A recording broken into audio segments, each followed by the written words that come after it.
네, 오늘의 말씀은 열왕기하 20장 16절에서 21절 말씀입니다. 열왕기하 20장 16절에서 21절 말씀입니다. 네, 오늘 말씀을 가지고 히스기야의 반전이라는 제목으로 함께 말씀을 나누고 싶습니다. 여러분들 히스기야 왕을 모르시는 분들은 아마 이 자리에 없으실 것입니다. 히스기야 왕 하면 우리가 떠오르는 게 뭐가 있죠? 네? 잘 안 들려가지고. 그쵸 맞아요. 생명연장. 저도 주일학교 학생회 청년부 그다음에 작년에 이르기까지 히스기야가 병에 걸려서 죽을 것이라고 하나님이 직접 말씀하셨어요. 다른 사람이 얘기한 것도 아니고 의사가 얘기한 게 아니라 하나님이 너는 병에 걸려서 죽을 거야, 살지 못할 거야 했는데 정말 벽을 향하여 눈물과 간구하며 기도해서 자신의 생명을 15년을 연장받은 왕이에요. 그리고 또 어떤 왕이에요? 성경책에 열왕기하 18장 3절에서 6절을 보니까 이 히스기야 왕 그 근처에 전후로도 히스기야 왕 같은 사람이 없다고 말씀이 써 있어요. 어떠해서 하나님의 말씀대로 잘 치리한 왕이라서. 그래서 아수르 사네립이 공격했을 때도 그 왕에서 뭐해요? 백성들을 딱 말하지 못하게 하고 어떻게 해요? 아수르의 침략도 하나님 앞에 철저하게 기도하고 이사야와 함께 중보 기도해서 아수르가 드디어 퇴각을 하고 사네립이 자기 나라 고국으로 가기 전에도 죽는 그런 일을 맞이한 게 바로 우리가 아는 히스기야 왕이에요. 저도 어렸을 때부터 히스기야 왕 하면 믿음의 왕, 그리고 전병훈 목사님 지금은 뭐 많은 무리를 일으켜서 목회 활동을 하지 않으시지만 히스기야의 기도 뭐 이런 식으로 해서 시리즈가 굉장히 많았어요. 그 책의 시리즈도 많고, 기도를 할 때면 히스기야처럼 기도를 해야 한다, 또 기도의 대명사 하면은 생명까지 연장한 히스기야, 막 이렇게 저도 어렸을 때 말씀을 들었습니다.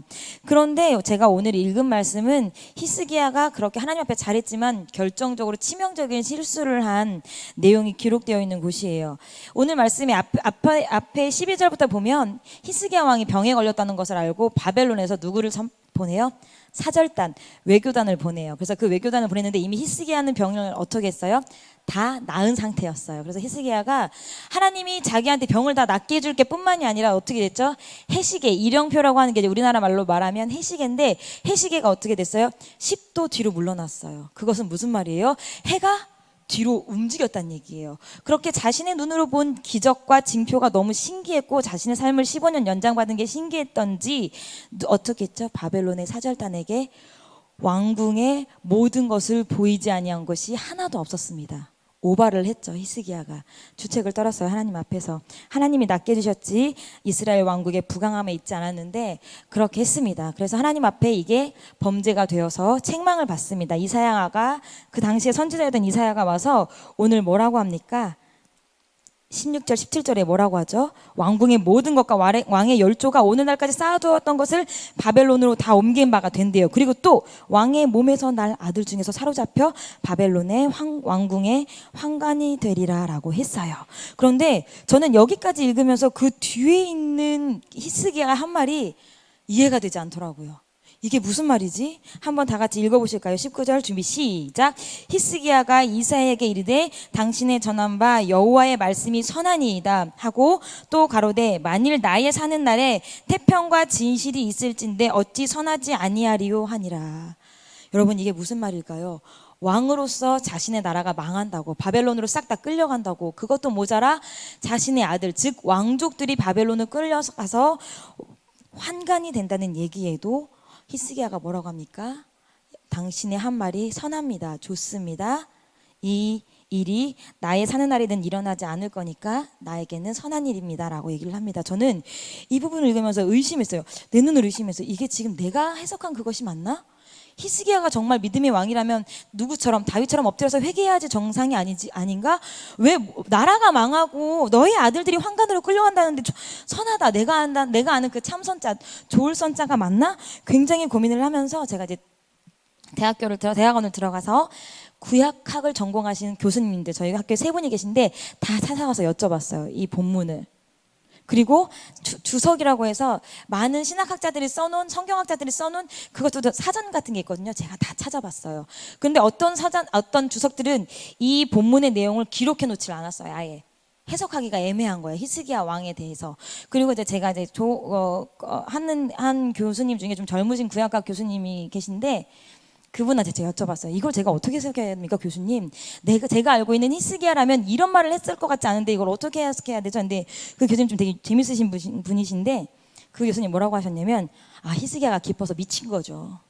미친 거라 이사야가 자기 앞에 무슨 말을 했는지 정확히 모르는 거라고. 자기 기쁨에 날뛴 거라고 말씀을 하셨습니다. 히스기야가 여러분 자녀가 없는 사람이었나요?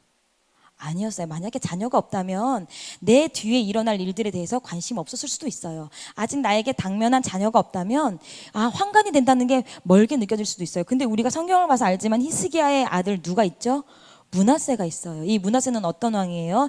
이스라엘 왕 중에 정말 악하고 악한 왕 중에 한 명이에요. 여러분 히스기야의 이러한 반전, 히스기야의 이러한 속내 어떻게 보면 므낫세가 역사에 기록될 정도로 하나님 앞에서 악한 왕이 된 것은 당연한 결과일 수도 있습니다. 그리 멀지 않으니까 한번 찾아보실까요? 열왕기하 21장 16절 한번 보실래요? 므낫세가 여호와 앞에 어떤 왕이었는지. 열왕기하 21장 16절입니다. 준비 시작. 므낫세가 여호와 보시기에 악을 행하여 유다로 범하게 한 그 죄 외에 또 무죄한 자의 피를 심히 많이 흘려 예루살렘 이 가에서 저 가까지 가득하게 하였더라. 무슨 말이에요? 예루살렘 이쪽 끝에서부터 저쪽 끝까지 뭐가 가득했어요? 피가 가득했어요. 무고한 사람들의 피를 흘렸어요. 하나님을 믿고 하나님을 섬긴 사람들, 제사장들의 목을 다 가차없이 베었어요. 왜? 우상 숭배를 하기 위해서. 히스기야의 아들 므낫세는 하나님의 진노, 보통 진노가 아니에요. 성경에 뭐라고 하냐면 크게 타오르는 진노라고 했어요. 므낫세를 향해서. 그 진노의 원인이었습니다. 어느 정도로 하나님이 므낫세 왕에 대해서 진노했냐면 우리가 이스라엘 그 열왕기 상하를 보면 북이스라엘을 빼고 남유다에 보면 그래도 하나님이 인정하시는 왕이 있어요. 히스기야 왕 인정했고요. 히스기야 왕 뒤에 어떤 왕을 또 인정하시죠? 하나님이 요시야라는 왕을 인정을 하세요. 그래서 그 요시야가 모세가 이거 하지 말랬는데 율법, 그러니까 모세가 출애굽을 해서 모세 이후에 율법을 이렇게 지킨 자가 없었다. 그리고 사사 시대 이후에 유월절을 이렇게 정확하게 지킨 왕이 없었다 할 정도로 하나님 앞에 칭찬을 받은 왕이에요. 그런데 그럼에도 불구하고 열왕기하 24장 3절 4절에 뭐라고 했냐면 그럼에도 불구하고 유다 땅에 이 일이 임함은 곧 여호와의 진노가 임함은 므낫세의 지은 모든 죄로 인함이며 그 다음에 또 생략하고요. 뒷절에 뭐라고 하냐면 24장 4절 뒤쪽에 후반부에 여호와께서 그 죄로 인하여서 사하시기를 즐겨하지 아니하시니라. 히스기야의 아들 므낫세로 인해서 아무리 너희들이 요시야 같은 왕이 있어도 내가 너희들의 진노를 뭐 할 거야? 거두지 않을 거야. 내가 너희들을 사하지 않을 거야. 이러한 므낫세의 아버지가 우리가 알고 있는 히스기야입니다. 그리고 그 히스기야는 이렇게 될 것을 이사야 선지자를 통해서 알고 있었으나 자기 사는 날에는 태평하기만 하면 오케이라고 생각했던 왕입니다. 여러분, 저는 히스기야를 읽으면서 이러한 마음이 나에겐 없을까? 우리에겐 없을까라는 생각을 했습니다. 누가 봐도 여러분 어떻습니까? 나라가 기울어가고 있습니다. 진짜 나라가 뭐예요? 저물어 가고 있습니다. 여러분의 자녀 걱정되십니까? 걱정된다면 행동해야 되는데 걱정도 안 하고 계시는 것 같아요. 내 자녀는 뭐 그렇게 특별하게 문제도 아니고 말을 안 듣는 것도 아니야. 그리고 학교도 잘 다니고 있고 물론 신앙생활을 내가 마음에 들게 하진 않지만 어쨌든 교회는 다니고 있고 아이에게 아직 기회가 있으니까 언젠간 하나님이 만나주시지 않을까라는 생각으로 여러분 안일하게 계시지 않습니까? 그런데요, 우리 아이들은 진짜 결코 잘 자라고 있지 않을 수도 있습니다. 조금 극단적인 예를 한번 들어보겠습니다. 밖에 성폭행범이 있어요. 그러면 여러분 딸아이를 가지신 여러분들 딸아이를 밖에 내놓으시겠습니까? 제가 대학교 때 굉장히 옛날 얘기지만 그때 이 일대에 발발이라는 사람이 있었어요. 기억하시나요? 천안과 청주 일대를 다니면서 여자들만 골라서 성폭행을 하는 발발이가 있었어요. 그래서 다니지 말라고 그랬어요. 그래서 그 발발의 특징이 뭐였냐면 성폭행을 당한 여성들이 하나같이 뭐라고 했냐면 모자를 쓰고 있고요. 몸에서 되게 걸레 냄새 같은 냄새가 났다 그랬어요. 그래서 저희 교회에 이제 그때 간사였는데 김윤호라고 우리 그 유찬일 권사님 아들이 있었는데 땀을 되게 많이 흘려서 몸에서 약간 좀 땀 냄새가 많이 났거든요. 그래서 발발이가 한참 돌아다닐 때 자기 그 모자도 자주 쓰고 다녔어요. 그래서 자기 발발이로 오해받을 수 있다고 진짜 하루에 3-4번씩 막 샤워했어요. 몸에서 냄새 나고 땀 냄새가 심해서 발발이었다고. 그래서 그때는 그 뉴스에 여러분들 혼자 다니지 마시고 둘이 다니시고 꼭 호루라기 챙겨 다니라고 했어요. 여자들한테. 왜? 성폭행범이 있는데 못 잡았다고. 또 하나 여러분 살인범이 막 돌아다닌다고 합니다. 유괴범이 돌아다닌다고 해요. 여러분 자식들 내놓으시겠습니까? 얼마 전에 범인이 잡혔지만 우리가 화성 연쇄살인 사건, 그때는요 태안이라고 하더라고요. 화성이지만 동네 이름이 태안이래요. 그 동네에 밤에 거리를 다니는 남자 여자도 없었대요. 남자도 없었대요. 여자들뿐만이 아니라 남자도 없었대요. 왜? 화성 연쇄살인 사건에 범인이 잡히지 않았으니까. 우리 아이가, 그 다음에 내 아내가, 나의 딸이 해를 입으면 안 되니까. 그래서 돌아다니지 않았어요. 지킬 방법이 없으니까. 근데 여러분, 지금도요, 우리가 울타리 밖만 나가면 우리 아이들에게는 엄청난 위험들이 많이 도사리고 있어요. 제가 실은 설교를 오늘 되게 많이 준비했는데 시간 내에 끝낼 수 있을까 모르겠어요. 할 수 있는 데까지만 해보도록 하겠습니다. 육신적으로도 그래요. 그렇지만 영적으로는 더 심각해요. 육신의 생명으로는 붙으실지 모르지만 영적으로 우리 아이들 조용히 서서히 죽어가고 있습니다. 알고 계십니까? 마귀가 우는 사자처럼 돌아다닌대요. 야고보서에 보니까, 베드로후서에 보니까. 근데 나는 그렇다 치더라도 마귀의 존재를 잘 인식하지 못하는 아이들은 마귀의 공격에 무차별적으로 당하고 있어요. 만약에 마귀가 진짜로 마약, 그다음에 뭐 포르노, 성적인 것들 막 그런 것들로 돌아다니면 우리 아이들도 조심할 수 있어요. 준비할 수 있어요. 고등학생, 중학생 아이들 대비할 수 있어요. 우리 서준이 같은, 우리 건ning 같은 5, 6학년 아이들 대비할 수 있어요. 근데 어떻게 해요? 광명한 천사로 과장을 해요. 그리고 광명한 천사로 과장하고 위장하듯이 우리 아이들에게 교육이란 이름으로 정말 가장 가까이 와 있습니다. 그러기에 아이들이 교육 때문에 무차별적으로 당합니다. 여러분, 인본주의란 것이 어디서 시작했는지 혹시 아십니까? 인본주의 들으면 우리들은 약간 좀 경각심을 가져요. 왜? 우리는 신본주의여야 되는데 인본주의 하면 안 된다. 우리는 하나님이 우선이고 하나님이 기준이지 사람이 우선이면 안 된다.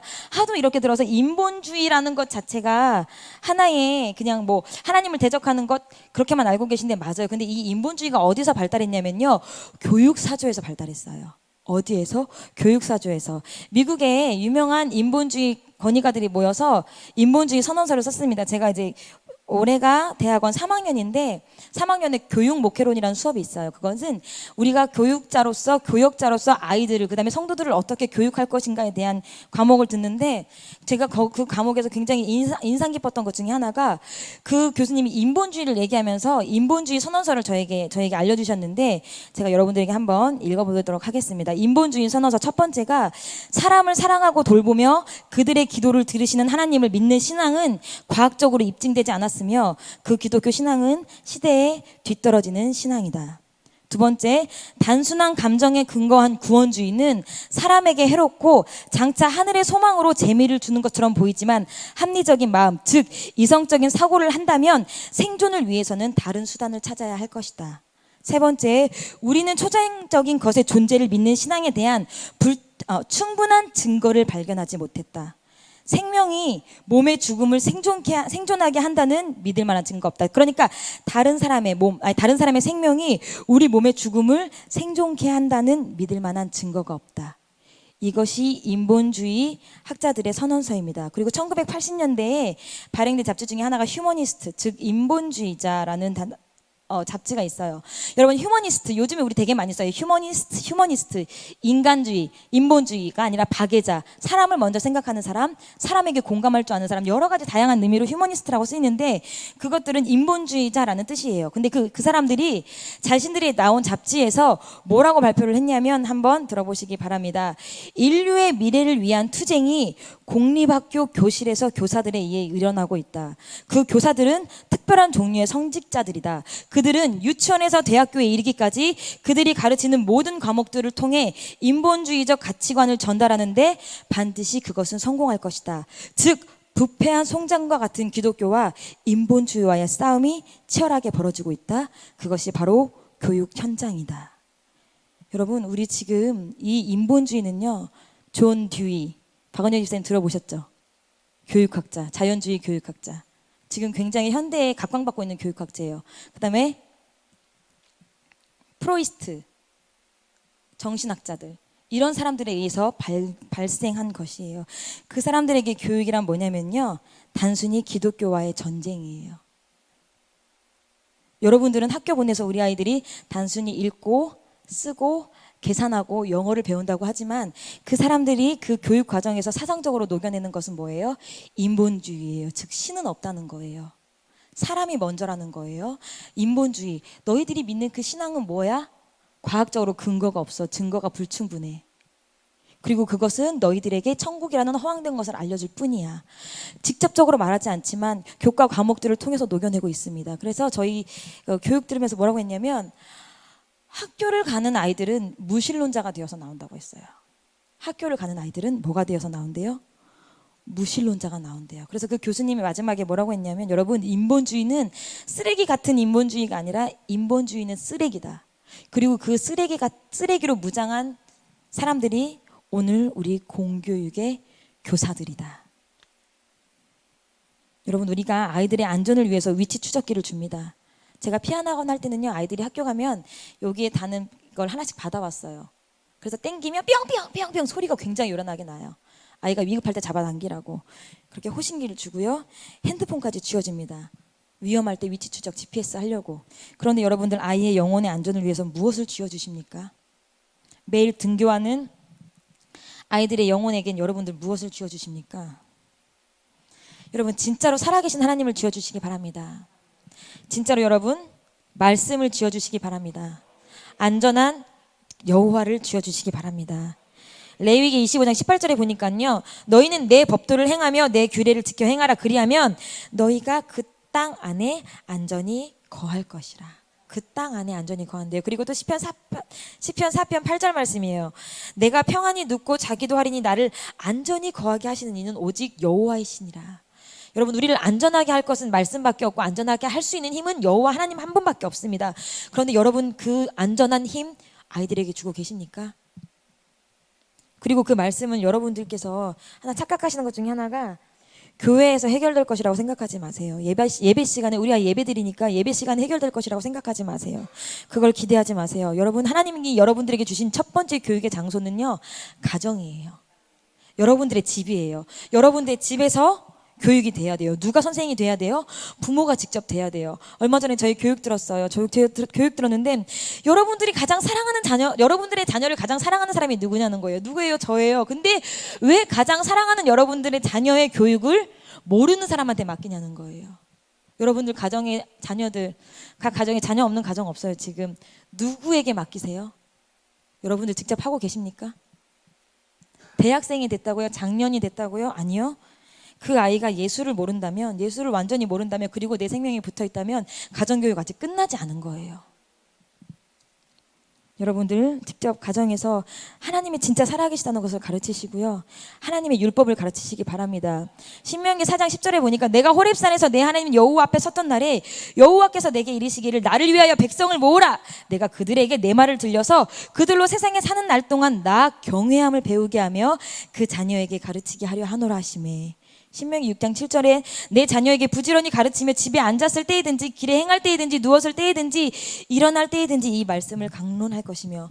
성경에 엄청 많이 나와요. 너희들의 자녀를 너희들이 직접 교육하라는 말씀이 너무 많이 나와요. 여러분들의 가정에서 여러분들이 직접 가르치십시오. 특히 누가 가르칩니까? 엄마가 가르치십시오. 유대인은요, 유대인들도 이제 그 무슨 결혼이라고 하지? 외국인하고 결혼하는 걸 뭐라고 하죠, 저희가? 외국인하고 결혼하는 걸 뭐라고 하지? 아무튼 외국인하고 결혼하잖아요.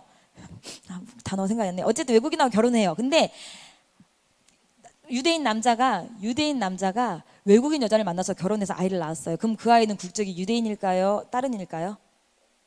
다른 사람이래요. 엄마 국적, 절대 유대인 국적을 주지 않는데요. 근데 아빠가 뭐 동양인이든 외국인이든 흑인이든 상관없이 엄마가 유대인이면 그 아이는 유대인이라고 국적을 준답니다. 왜? 유대인은 누구에 통해서 만들어지기 때문에? 엄마를 통해서 만들어지기 때문에. 토라와 모세오경 같은 성경 누구가 가르치니까? 엄마가 가르치니까. 여러분들, 그래서 엄마의 교육이 국적을 바꾼대요. 여러분들의 교육이 내 아이의 국적을 바꿉니다. 어디에서요? 지옥에서 천국으로요. 그리고 여러분들의 무관심한 교육이 국적을 바꿉니다. 어디에서요? 천국 갈 아이들을 지옥으로요. 여러분, 우리가 교육을 하기 위해서 실용적으로 제가 한번 생각을 해봤어요. 그럼 이렇게 문제만 던져주고 끝날 것인가? 28분인데 끝날 것인가? 아니면 내가 함께 생각을 해볼까? 여러분들, 우리가 교육을 하려면요, 첫 번째 단계가 뭐냐면 여러분들 먼저 교육이 되셔야 돼요. 가정교육은 내가 먼저 교육이 돼야 돼요. 첫 번째로 여러분들이 먼저 말씀에 가치를 두시면 좋을 것 같아요. 내가 우리 아이를 혼낼 때 왜 혼내냐면 너 내 말을 안 들어서 혼내는 거야. 너 엄마 짜증나게 해서 혼내는 거야. 너 엄마 화나게 해서 혼내는 게 아니라 너 하나님의 말씀을 거역했어. 너 하나님의 말씀은 이러이러하게 아프게 했어. 너 하나님의 마음을 아프게 했어. 너 그냥 지옥 갈 거야. 너 그냥 천국 갈 거야로 끝나는 것이 아니냐. 왜 지옥에 가는지 왜 천국에 가는지 아이에게 설명해 주세요. 아이가 듣든 안 듣든 설명해 주세요. 그렇게 엄마가 아이를 혼낼 때 내가 혼내는 것이 정말 말씀적으로 말씀에 근거해서 아이를 혼낸다면 그 아이가 지금 이해 못하고 지금은 못 알아들어도요. 그 마음에 하나님이 나를 혼내시는 거구나. 내가 나중에 하나님 앞에 있으면 이런 걸로 혼나겠구나 알 수 있어요. 근데 엄마가 어떻게 너 엄마 하지 말랬지? 야 그거 아니라고 했지? 이렇게 끝나버리니까 우리 엄마는 나한테 짜증내. 우리 엄마는 나한테 화내요. 여러분 그리고 여러분들이 정말로 말씀을 읽는 모습을 보여주세요. 아이들한테 말씀 읽어라 하면서 엄마들은 정작 말씀을 안 읽어요. 왜? 아이들이 있으면 심란하거든. 아이들이 있으면 집안일 해야 되거든. 그러니까 아이들이 가고 나면 말씀을 읽어요. 그리고 아이들이 들어오기 전에 말씀을 덮어요. 뭐랑 똑같아요? 남편이 나가면 화장을 하고 남편이 들어오기 전에 세수하는 여자랑 똑같아요. 여러분 아이들이 있을 때 말씀을 펴세요. 아이들이 말 시켜요. 아이들 말 시키죠. 지금부터 엄마가 성경을 읽을 거야. 엄마가 30분만 성경을 읽게. 엄마에게 시간을 줄래? 엄마가 성경 보는 동안 넌 옆에서 이걸 하고 있어. 엄마가 성경 보는 동안 너 이 간식을 먹고 있어. 엄마가 뭐 하는 동안? 엄마가 성경 보는 동안 넌 이거 하고 있어. 엄마가 30분이 다 끝나면 너와 놀아주게. 더 어린 아이들은 시간을 줄이면서 점점 늘려가면 돼요. 그렇게 해서 엄마가 성경을 읽는 것은 너를 대하는 게 아니라 하나님을 대하는 거야. 보여주세요. 근데 어떻게 해요? 막 성경이 있는데 엄마가 잡아요. 엄마, 아휴, 내가 좀 이따 읽어야겠다. 그러면 그 아이는 뭘 배울까요? 자연스럽게 성경의 가치보다 내가 더 위라는 것을 배울 거예요. 조금 아이가 큰 엄마들은 함께 읽으세요. 함께 성경을 읽으세요. 초등학교, 중학교 정도. 아이가 정말 싫어하면 너 몇 장 읽었어? 물어보지 마시고 그냥 읽으세요. 아이가 펴놓고 그냥 성경책에 눈만 갖다 대면 한국 말씀 중에 살아있는 하나님의 말씀이면 단어 하나라도 탁 튀게 아이 눈에 들어오는 게 있을 거예요. 함께 펴놓고 버티는 시간 한번 가져보세요. 너 읽고 있니? 확인하지 마시고. 너 몇 장 읽었니? 확인하지 마시고. 함께 성경을 펴놓는 시간을 만들어 보세요. 가정예배까지는 너무 먼 얘기니까 그렇게 한번 해보세요. 그리고 아이가 고등학생이에요. 커요. 그러면 그 아이와 말씀을 읽은 걸 한번 나눠보세요. 엄마는 이런 말씀을 읽었는데 되게 기분이 좋더라. 그래서 엄마가 오늘 우리 사랑하는 딸이 들으면 이 말씀 꼭 해주고 싶었어. 그리고 끝나세요. 넌 어떤 말씀 읽었니? 너 말씀 안 읽은 거야? 넘어가지 마시고 나중에 혹시 너도 말씀을 읽다가 말씀에 좋은 게 있으면 엄마 한번 알려줘. 엄마 모를 수도 있으니까. 그리고 넘어가세요. 그리고 아이가 엄마 실은 내가 말씀을 읽었는데 나 좀 이게 이러이러했다? 정말 초보적인 걸 수도 있고요. 정말 그런 걸 수도 있는데 그러면 그랬어?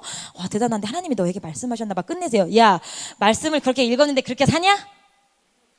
야 말씀은 그 말씀이 아니요. 그렇게 엄마의 설교가 시작되면 애들 그 다음부터 입 다물어요. 말하고 싶지 않아요. 여러분들 먼저 교육되시기 바랍니다. 말씀에 우선적인 가치를 두시기 바랍니다. 두 번째는요. 여러분들이 보여주세요. 뭘 보여주냐면요. 성경 있는 걸 보여주시고 그다음 두 번째는요. 여러분들 아이들에게 노출하세요.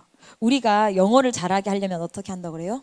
노출한다고 하잖아요. 노출. 그래서 막 영어 막 단어 써두고 한글 배울 때 애들 막 난리 나요. 막 벽에 막 써놓고 막 써놔요. 그런데 성경을 노출하는 가정은 별로 없어요.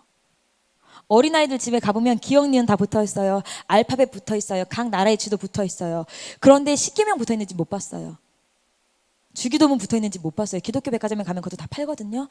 그리고 내 아이가 글씨를 아직 모르는데요. 그러면 요즘에 인터넷에 보면 성경에 나오는 이야기 사파가 얼마나 많아요. 그쵸? 사파가 굉장히 많아요. 그거 출력해서 한번 걸어놔 보세요. 애들도 다 봐요. 노출시켜야 돼요. 우리도 말씀에. 계속 노출. 근데 합니까? 안 합니까? 하지 않아요. 진짜 하지 않아요. 저도 저희가 이 팁은 김지연 약사님도 말씀을 하셨고 저도 A랩을 다니면서 배우는 건데 말씀을 써서 내 눈에 보기 좋은데 붙이래요. 그래놓고 아이한테 물어보지 말아요. 아이의 눈에 내 아이가 봐야지가 아니라 내가 먼저 봐야 돼. 말씀은 내가 먼저 말씀에 노출이 돼야 돼. 그래서 내가 주로 일하는 세탁기가 아니라 어디야? 그 냉장고 그다음에 뭐 설거지하는데 뭐 이런데 내가 먼저 보래요. 그리고 내가 그 말씀을 보면 자연스럽게 아이도 보게 되고, 그리고 아이가 저거 뭐야 관심 가지면 그러면 아이 눈높이에 붙여주라는 거예요. 그리고 아이가 관심이 없더라도 벽에 그냥 예수님 이야기 붙여놓는 거예요. 그러면서 아이들에게 뭐가 돼야 돼요? 성경에 노출되어야 돼요. 하나님이 노출돼야 돼요. 내 말을 듣기 싫어하는 아이들일수록 더더욱 그래야 돼요. 저희도 이제 A랩에서 수업 중에 그게 숙제여서 제가 이제 그거를 해놨어요. 그래서 제가 우는 사자와 같이 널 삼킬 거다. 근신하라 깨어라 막 이렇게 해서 잠을 많이 자는 편이라 제가 잠자면 눈에 딱 뜨는 데다 붙여놨거든요. 저희 신랑이 그림을 되게 잘 그려서 여보 나 여기 사자 그림 좀 그려줘. 사자 그림을 그려가지고 막 되게 크게 붙여놨어요. 그리고 났는데 사라가 눈을 딱 떴더니 저거 뭐야? 막 놀랬어. 그래서 저는 그리고 넘어갔어요. 넘어갔는데 제가 이제 저는 저희 아이의 핸드폰을 수시로 봅니다. 아무 때나 봅니다. 만약에 저희 아이가 핸드폰에 비밀번호 돼 있어 안 돼 있어? 돼 있지? 오늘 집에 가 당장 해제해. 돼 있다고 안 돼 있다고? 돼 있다고? 당장 해제해. 엄마 아빠가 봐야 되는 거야. 엄마 아빠가 혹시 비밀번호를 알고 계셔?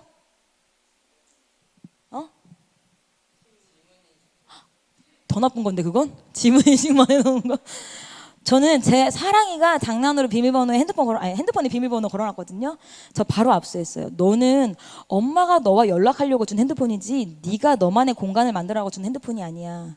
너가 만약에 너만의 공간으로 핸드폰이 필요하면 언제 너가 휴대폰 요금을 낼 수 있을 때, 네가 성인이 됐을 때, 그 전까지 절대 안 돼. 그래서 제가 보는데 어느 날 봤더니 야 우리 엄마가 이렇게 말씀을 붙여놨다. 자기들의 단톡방에 제가 써놓은 말씀을 사진을 탁 찍어가지고 올려놨더라고요. 야 우리 엄마 냉장고에 이런 거 붙여놨다. 근데 우리 엄마 먹을 때마다 저거 보는지 모르겠네 하면서 탁 찍어서 올려놨어요. 제가 말씀을 써놓으면 써놓은 그대로 찍어가지고 MK 단톡방이나 자기 친구 단톡방에 올려요. 사진을. 뭐예요? 애들이 보고 있다는 거예요. 근데 여러분들 집에 그런 볼만한 말씀들이 있어요? 신발장 앞에 간혹 걸려있는 집 있어요. 근데 왜 신발장 앞에 걸어놓는지 모르겠어요. 내 눈에 잘 보이는데 걸어놔야지. 그것도 막 이 집은 축복의 집이라. 여러분 딱 들어가자마자 여러분들이 진짜 믿음의 가정이라고 한다면 집안에 들어가자마자 누가 봐도 이 집은 믿는 집이구나 싶어야 돼요. 어디 교회 증 이것뿐만이 아니라 말씀이 곳곳에 노출되어 있어야 해요. 지저분하더라도 노출해 주시고요. 글씨 모르는 아이들 자기가 만난 예수님 그려보라고 하세요. 진짜 나는 이해하지 못하겠지만 다 그려봅니다. 그래서 붙여주세요. 우리 누구누구가 만난 예수님 여기 계시네. 붙여주세요. 그냥 아이들이 자연스럽게 배우도록. 그 다음에 세 번째 단계, 이렇게도 안 돼 싫어하는 아이들이 있어요. 제가 그랬어요. 제가 싫어했어. 이렇게 싫어하는 아이들이 있어요. 말씀을 말하는 것도 싫고 말씀을 읽으라는 것도 싫고 엄마랑 눈 마주치는 것도 싫고 다 싫어하는 아이들이 있어요. 제가 그랬어요. 그럴 때는요 아이들이 깊이 잠들 때까지 기다렸다가 머리에 손 놓고 귀에다 속삭여주세요. 계속 주님 이 아이가 그 길을 돌이켜서 악한 길을 돌이켜서 주의 빛 가운데로 나오게 해주세요. 그 예전에 누가 김보영 집사님 말해줬나? 어떤 아이가 어린데 암에 걸렸대요. 네가 말했니? 암에 걸렸대요. 그래서 이거를 추적을 해보니까 부모가 얼마나 악한 부모냐면 머리 귀에다 대고 뭐라고 했다고? 난 너가 필요 없어. 너 때문에 내 인생은 망했어. 너가 있어서 내가 너무 힘들어. 그랬다고 했나? 죽어라. 제발 죽어라. 근데 그걸 들은 아이가 정말 암에 걸렸대요. 학계에 보고된 거고요. 우리 김보영 선생님이 국가에서 그 하시는 그 어린이 선생님들 교육에서 실제로 발표됐던 사례예요. 그 아이는 진짜 암에 걸려서 뭐 했어요? 죽었어요. 여러분들 말이 이렇게 힘이 있어요. 정말 내가 해볼 수 없는 아이들, 진짜 내가 어떻게 안 되는 아이들은 밤말 깊이 잠들 때까지 기다렸다 뭐 하세요? 아니면 잠자다가 알람을 맞춰놓고 1시 반쯤 2시 막 이렇게 일어나서 교회에다 얘기하세요. 얘기하면 그 아이가 듣고는 못 들어도 듣지는 못해도 그 아이 영 속에 그 아이 마음 속에 하고요. 꾸짖어주세요. 악한 거 떠나가라. 내 아이 속에서 역사서 하는 악한 거 떠나가라. 예수 못 믿게 하는 불신의 영 떠나가라. 그럼 말씀 힘이 있어서 그 안에 있는 악한 거 몰아낼 것입니다. 제가 그 산 증인이에요. 제가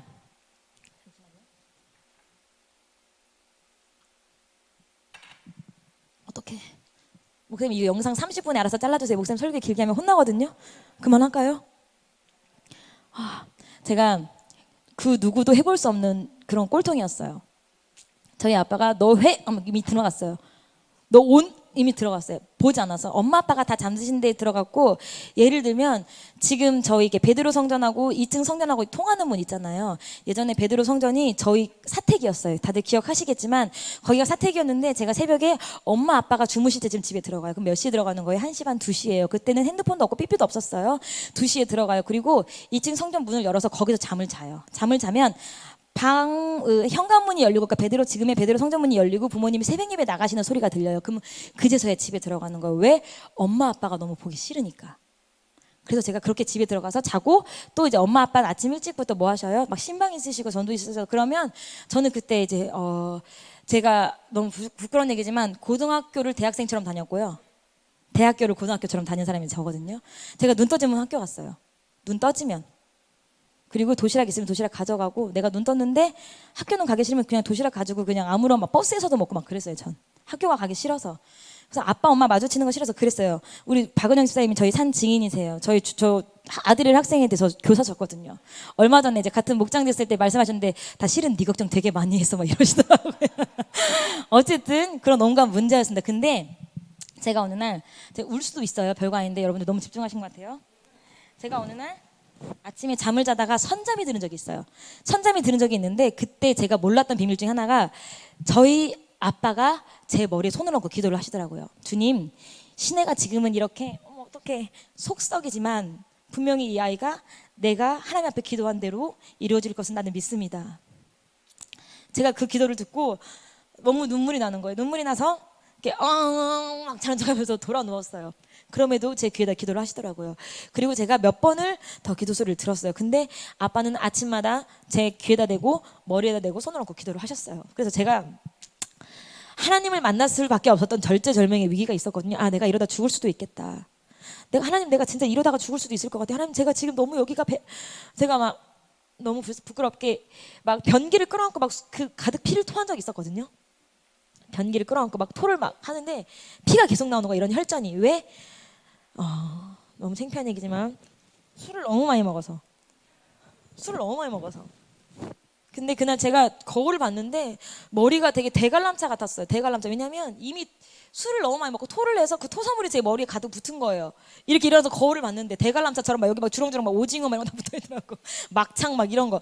그런데도 안 끝나서 변기를 붙잡고 막 토를 하는데 혈전이 막 나와요. 막 피가 막 나왔어요. 근데 그때 하나님, 저희 아빠가 기도하는 거 들으셨잖아요. 저 한 번만 살려주시면, 진짜 한 번만 살려주시면 저 다시는 술 안 마실게요. 제가 부모님 속 절대 안 썩일게요.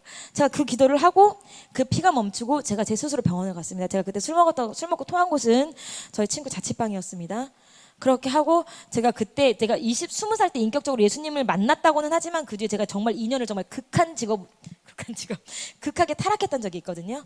그때 이제 부모님이 제 방문을 여시면 다시 방문을 닫으실 정도로. 왜냐면 너무 술을 취해서 들어와서 방문을 여는데 술 냄새가 나니까 닫으신 거예요.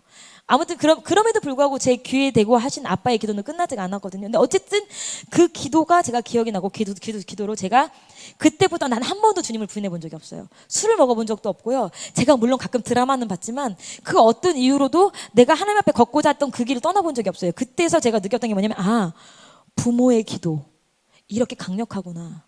여러분들 속썩이는 자녀가 함께 기도하자. 내가 너를 위해서 기도할게. 귀뚱으로 안 듣고 코 숨쳐도요. 그 아이 뭐해? 잠잘 때. 왜냐면 살아있을 때래. 깨어있을 때 못 만지게 하니까. 내 말도 안 들어주려고 하니까. 자고 있을 때 귀에 대고 기도하세요. 자고 있을 때 계속 기도하세요. 그러면 그 기도가 여러분들의 자녀를 살릴 것입니다. 이거는 살아있는 저의 간증입니다. 어디 가서 말하지 말아주세요. 비밀이거든요. 제가 또 써먹어야 돼서 막 이래. 어떻게 여러분, 세상의 교육은요 일주일 내내 받아요. 일주일 내내. 제가 주일학교 전도사 하고 오니까 일주일 내내 받는데 우리 주일학교 아이들 주일날 일주일에 한 번 와서 자기들이 성경 공부하더라고요. 게임이 되겠습니까? 게임 안 돼요. 얘네들이 무슨 말씀을 알겠어요. 여러분도 그럼 집에서 따로 먹이십니까?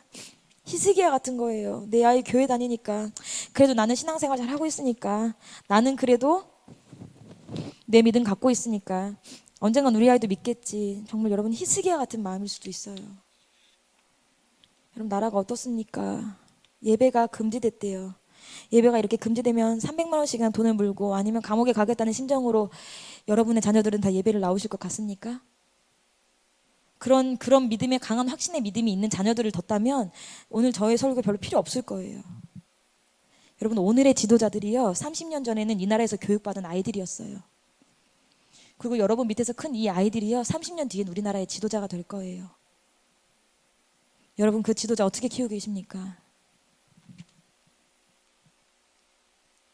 바쁘죠. 바빠요. 하루 종일 바빠요. 진짜 요새 시대에 사탄이 우리를 너무 바쁘게 해서 바빠요. 근데 아이들 목욕은 못 시켜도, 육신의 목욕은 못 시켜도요, 부모가 됐으면 영혼의 목욕은 시켜주셔야 돼요. 밤마다. 내 아이 밤에 어떻게 될지 모르니까. 내 아이가 자기 믿음으로 못하니까 내 믿음으로라도 주여 우리 아이 깨끗하게 씻겨주세요. 오늘 하루 무엇이 어디서 더러운 게 붙었는지 모르지만 깨끗하게 씻겨주세요.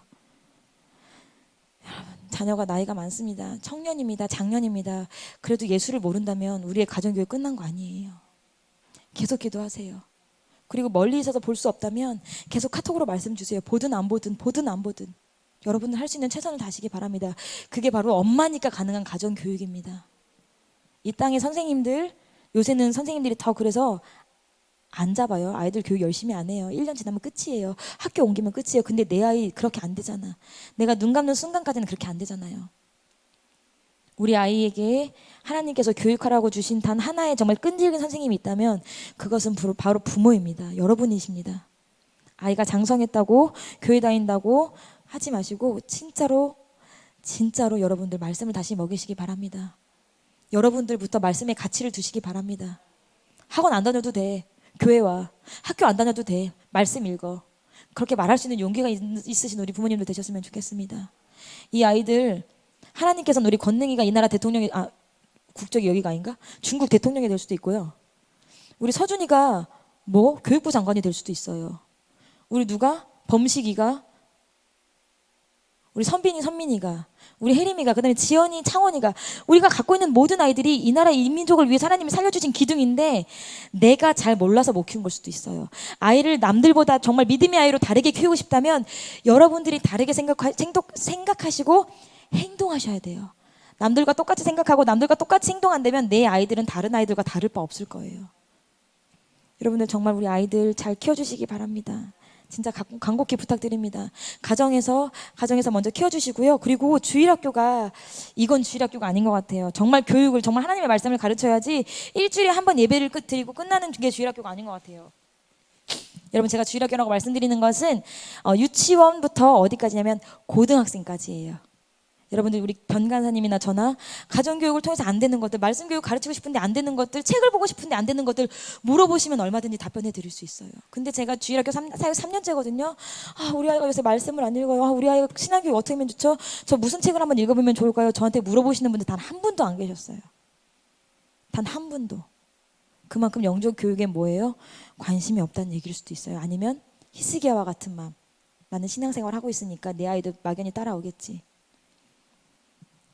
오늘 여러분들이 자녀를 대하시는 마음, 자녀를 내가 어떻게 교육할 것인가 하는 마음 다시 한번 철저히 생각해 보시고, 그 다음에 하나님 앞에, 하나님, 내가 주님께서 주신 아이 어떻게 키웠는지 내가 바로 보게 해주세요 기도하시고, 그렇게 함께 기도하면서 내가 정말 내 아이, 왜냐하면 여러분 아이 키운 그 아이 하나가요 이 나라를 바꿀 수 있습니다. 정말 믿음의 사람 한 사람만 있었으면 이 나라가 이렇게까지 안 왔을 거잖아요. 그렇죠? 우리 권능이가, 서준이가 30년 뒤에 대한민국을 지킬 수 있는, 우리 온유가 30년 뒤에 대한민국을 지킬 수 있는, 우리 리아가 전 세계 유일하게 여성 가족부가 우리나라밖에 없대요. 전 세계 유일하게. 그럼 믿음의 여성 가족부 장관 리아 같은 애가 되면 페미니즘, 낙태운동 이런 거 아무것도 안 생겨요. 우리 이 시간 함께 기도하겠습니다. 여러분들의 자녀를 위해서 기도하시고, 여러분들의 자녀를 교육하기 위해서 기도하시고, 자녀가 없는 분들이라면 우리 교회의 아이들을 위해서 기도해 주시고, 그리고 특별히 우리 왕기덕 형제님, 지금 조금 위중한 가운데 계신데 왕기덕 형제님과 그 가족을, 왕기덕 형제님을 돌보는 가족들을 위해서 특별히 기도해 주시고, 담임 목사님과 이 나라와 이 민족을 위해서 우리 주여 3번 함께 부르짖고 간절히 기도하시겠습니다. 주여! 주여! 주여!